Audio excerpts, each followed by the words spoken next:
So, we all know that there's a potential move for Ilia Topuria moving up to lightweight a little bit sooner than expected. Now, I've read a lot of different headlines, so I don't really know. This is how the game goes. We hear these headlines and these key words from interviews, and we think that, oh, that's exactly what's going to happen.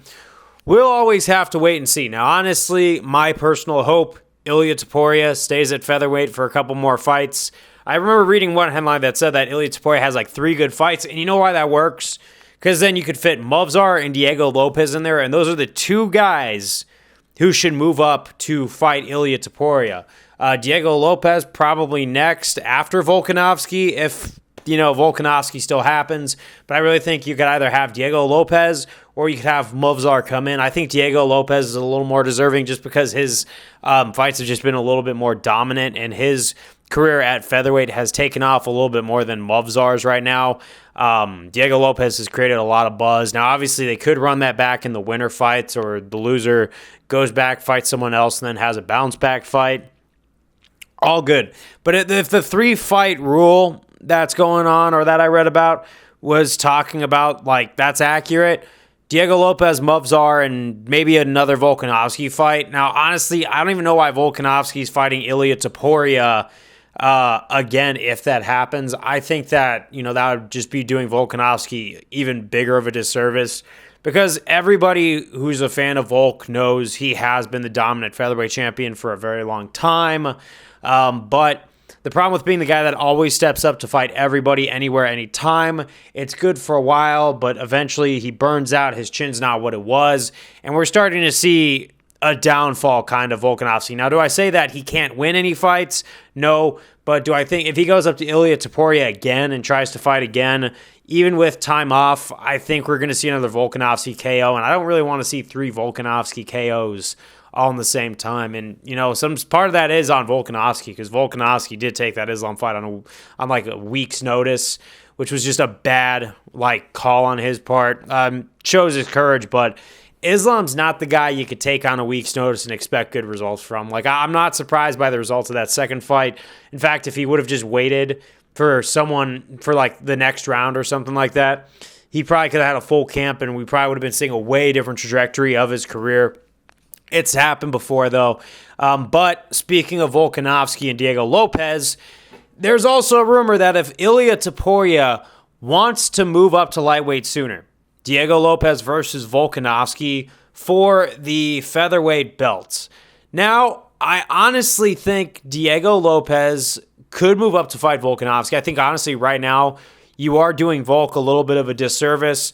I do like Volk's chances against Diego Lopez a little bit more than his chances against Ilia, but still, if Diego Lopez brings it to Volkanovski like he did to Brian Ortega, I think, another Volkanovski knockout's inevitable.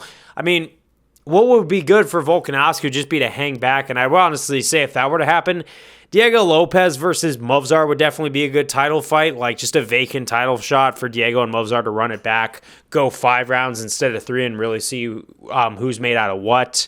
Just a guess, something that we could see happen. But, the UFC is going to make the decisions that they're going to make, and we're going to have to wait to see if Ilia Topuria really moves up to lightweight or stays at featherweight. I was about to say light heavyweight. Maybe. Who knows? If Ilia Topuria moved up to light heavyweight, oh, wow. Can you imagine if he was the first featherweight guy to beat a light heavyweight guy, and then he's really the GOAT, being the anti-weight bully? But, no, I don't even think that's ever going to happen. Don't take that for seriousness. But if featherweight champion Ilia Topuria moves up to fight at lightweight sooner, obviously he's either going to be fighting, Arman Sarukian or Islam Makhachev, whoever has the title, but then you're going to have Charles Oliveira, who's waiting for his shot at Islam again. But he is interested in stepping in against Charles Oliveira to take his spot, for the shot against Islam. But I think we might actually see, if it goes the way I predict, Islam still has the belt after Arman 2 and Oliveira 2. And then Islam versus Ilia Topuria really would not be that bad of a fight to see made happen. And honestly, I think Topuria might be able to do what Volkanovski couldn't and possibly finish Islam. I honestly think that Islam, as great as he is, he has shown that he does have vulnerabilities, and he is beatable. He is human. And it's just a matter of time. But if you have a fighter like Ilia, who has been stomping out every competition that he's come across, I think a lightweight title fight like sooner than later might actually be cementing him in even greater GOAT status, if that makes sense. Like, I know featherweight is a little bit more stacked, and we see more potential at a featherweight stay than a lightweight jump, but I think he's going to go up to lightweight and fight bigger opponents. And, it is what it is, but I just don't see the new wave of lightweight, except for like maybe Paddy Pimblett and Benoit Saint Denis, potentially if Benoit gets a couple wins coming back up. So featherweight's just a younger division at this point. So I feel like it would benefit Ilia, in my honest opinion, to stay at featherweight, beat the young fighters coming up, and then move up and then fight the older guys at lightweight. But that's what I got to say. That's my all thoughts and analysis on this one. It's an interesting headline for sure, but is it just to create buzz? Should we take it with a grain of salt, or is this really going to move forward? I don't know, but you know what? That's the exciting part. The future's going to tell all, and if we get any headlines that we weren't expecting, not the first time we've seen it. Peace out, stay safe, drink plenty of water, based.